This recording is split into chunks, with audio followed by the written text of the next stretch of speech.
नमस्कार दोस्तों, आज हम आपको बताएंगे प्लाजो की कटिंग कि किस तरीके से हम करते हैं प्लाजो की कटिंग। तो चलिए हम एक बार नाप पे नज़र डाल लेते हैं। हमारी प्लाजो की लेंथ है 34, आसन तैयार रहेगा 14, थाई से 30, जिसका 1/2 करेंगे तो आएगा 15। बॉटम तैयार चाहिए हमें 22, जिसका बॉटम का भी हम 1/2 करेंगे कटिंग करते टाइम, इसका भी 11 आएगा। बेल्ट तैयार चाहिए हमें लास्टिक डलने के बाद 28, और हिप है इसकी 44, जिसका 1/4 में हम भाग करेंगे तो आएगा 11। तो चलिए आगे हम कटिंग पे स्टार्टिंग करते हैं। मैंने 4 फोल्ड कपड़ा बिछा रखा है पहले ही, देखिए 1 2 3 एंड 4 मैंने पहले ही 4 फोल्ड कपड़ा बिछा के रखा है प्रेसिंग करके। इस तरीके से हम बिछा लेंगे कपड़े को। फिर सेकंड काम हम क्या करेंगे कि जो हमारी किनारी होती है इसको हम साइडों में से कम 1-1 इंच पे निशान इस तरीके से निकाल लेंगे। जब हम कटिंग करेंगे ये नाप लेंगे तो इस जो हम ये किनारी है ये इसमें नहीं लेनी, क्योंकि जब भी हम प्लाजो हो पैंट हो जब भी हम कटिंग करते हैं तो हमेशा ये किनारी निकालने के बाद ही कटिंग करनी चाहिए, नहीं तो हमारे प्लाजो में खिंचाव आता है जो पहनने में बहुत ही अजीब सा लगता है।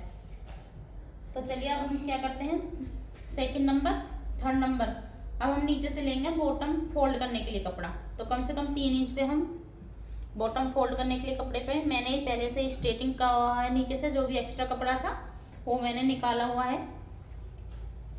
तो अब हम यहाँ नीचे से लेंगे 3 इंच पे निशान लगाएंगे फोल्ड करने के लिए, ताकि हम फोल्ड करें तो 1.5 इंच की कम से कम मोहरी फोल्ड हो जाए हमारी।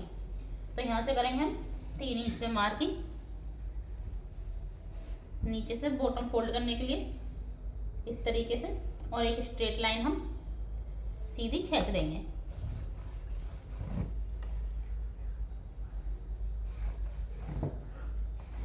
इस तरीके से ये फोल्ड कर ले, नीचे मोहरी फोल्ड करने के लिए कपड़ा ले लिया है। अब हम लेंगे हम लंबाई प्लाजो की। हमारे प्लाजो की लंबाई है 34, तो हम प्लाजो की लंबाई लेंगे 34।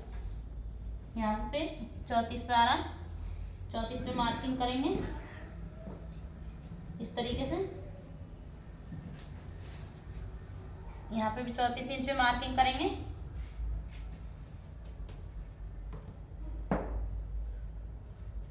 यहाँ से भी 34 इंच पे मार्किंग करेंगे, और हम इसको पूरे स्ट्रेट लाइन कर देंगे इस तरीके से। यहाँ से एक स्ट्रेट लाइन हम इसको बिल्कुल सब निशानों को आपस में मिला लेंगे।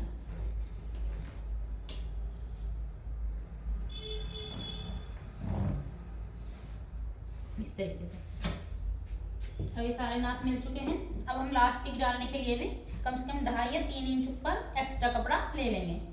ये स्ट्रेट प्लाजो है तो हम इसमें पैंट की तरह कटिंग नहीं करेंगे, बेल्ट अलग से नहीं लगाएंगे। हम बेल्ट के लिए इसी के लास्टिक डालने के लिए इसी के साथ हम कपड़ा ले लेते हैं, जो कि हम 3 इंच एक्स्ट्रा कपड़ा ले लेंगे। यहाँ से भी और यहाँ से भी, और ये इसी तरीके से हम इसको भी निशानों को सभी को मिला लेंगे। इस तरीके से नाप को मिला लेंगे सभी को यहाँ से स्केल की मदद से।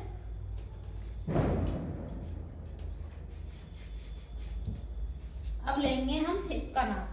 ये सब नाप हो गए हैं, अब लेंगे हम हिप का नाप। हिप है हमारी 44, तो 44 में 1/4 मतलब 4 का भाग करेंगे तो निकल का आएगा 11।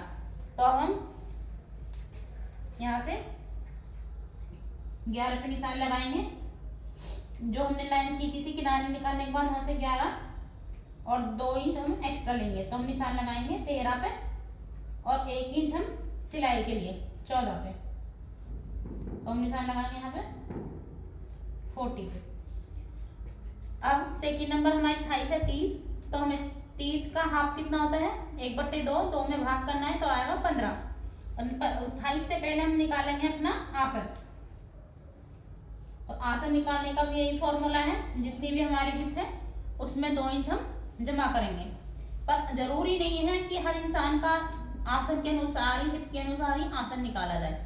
तो हम इस जिसका भी है ये है उन्होंने आसन थोड़ा छोटा मांगा है, तो अगर हम इसमें सिर्फ 1 इंच जमा करेंगे तो यहाँ पे जितना 40 आ रहा वहाँ से नीचे जहाँ पे लेंथ की लंबाई का नाप लगा हुआ है वहाँ से इंची टेप को इस तरीके से रखेंगे और हम 12 पे निशान लगाएंगे। 11 हिप का चौथा हिस्सा करने के बाद 11 है, 11 और 1 इंच हम एक्स्ट्रा लेंगे तो 12। तो हम इस तरीके से सीधा स्ट्रेट एक नाप लगा देंगे।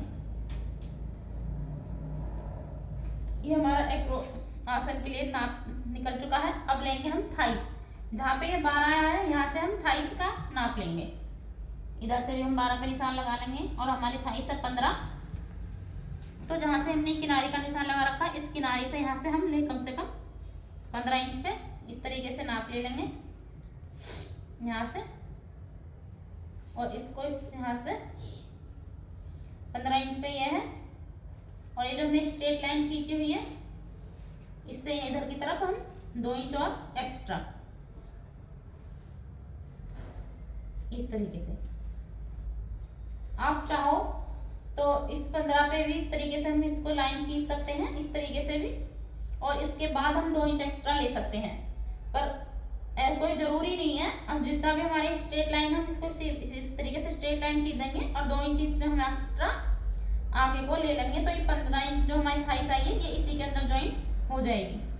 अगर हम स्पेस इस तरीके से लेंगे तो फिर भी हम अंदर को करके 2 इंच एक्स्ट्रा हमें अंदर की तरफ लेना पड़ता है, तो उसकी इस तरीके से लेंगे तो बिल्कुल परफेक्ट आएगा। और इस तरीके से हम इसकी गोलाई कर देंगे। ये हो गया।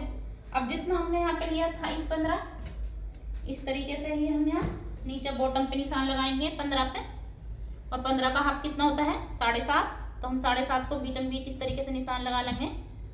और हमें बॉटम तैयार चाहिए अपनी, हमारी बॉटम है 22 का हाफ कितना होता है 11, तो हम यहाँ पे 11 पे निशान लगाएंगे। 11 का हाफ कितना होता है 5.5 और हाफ इंच सिलाई के लिए, तो हम 6 पे यहाँ पे इस तरीके से एक स्ट्रेट लाइन खींच देंगे और इसी तरीके से इधर भी मार्जिन लेते हुए हमने आधा इंच का इधर मार्जिन, क्योंकि 11 है 11 का हाफ होता है 5.5 में हम प्लस हाफ इंच हमने जमा कर लिया है, ताकि जो हम मार्जिन लिया है वो सिलाई में चला जाएगा और 11 इंच की ही मोहरी हमारी परफेक्ट तैयार हो जाएंगी। ये हो गया है। इस तरीके से आप चाहो तो इस सेपर पट्टी से भी इस पे निशान लगा सकते हो, चाहो तो आप इस तरीके से इंची टेप से भी स्ट्रेट लाइन एक निकाल सकते हो इस तरीके से। पर हम सेपर पट्टी से लाइन खींचेंगे, यहाँ से आसन के हिस्से यहाँ से पकड़ेंगे और इसको यहाँ से हल्की सी एक शेप दे देंगे, क्योंकि अगर हम इंची टेप से करेंगे तो बिल्कुल स्ट्रेट आ जाएगा। और इस तरीके से यहाँ से थोड़ी सी हम शेप दे देंगे, यहाँ पे थोड़ा सा स्ट्रेट रखेंगे, ये चीज़ थोड़ी ऊपर उठा के रखेंगे और ये चीज़ जो चीज़ है ये इधर यहाँ से मोहरी पे रखेंगे इस तरीके से। देखिए इस तरीके से हमारी सिंपल प्लाजो की कटिंग बिल्कुल परफेक्ट आएगी। अब हम इसकी आपको कटिंग करके दिखाते हैं कि किस तरीके से कटिंग की जाएगी। अब हम चारों पीस एक साथ काटेंगे।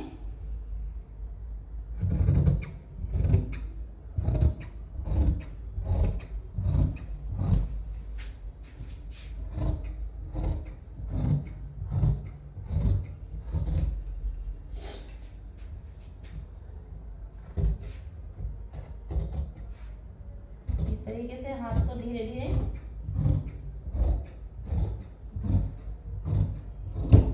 हमें इसमें पैंट की तरह ऊपर अप डाउन करने की या 2 इंच नीचे मार्जिन घटाने की या 2 इंच ऊपर बढ़ाने की जरूरत नहीं है। ये हमारा स्ट्रेट प्लाजो है, सिंपल प्लाजो, जो कि सिलने के बाद बहुत ही अच्छा गेटअप आता है इसका।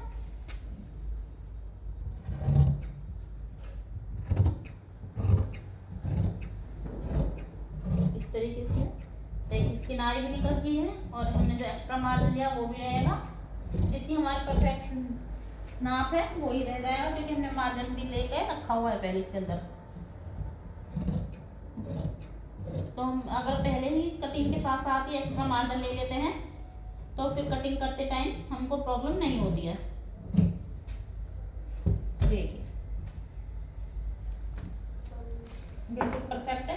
यहाँ पर हम कैंची से इस तरीके से नोचिस लगा लेंगे, हल्का सा कट लगा लेंगे, ताकि जब हम बेल्ट लगाएंगे तो हमें मालूम हो यहाँ से हमें बेल्ट ज्वाइंट करनी है, मतलब कि इलास्टिक डालनी है।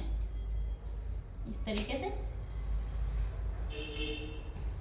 इसी तरीके से हम नीचे बॉटम पे भी निशान लगा लेंगे कि हमें इतनी बॉटम यहाँ से फोल्ड करनी है दोनों तरफ और इधर भी।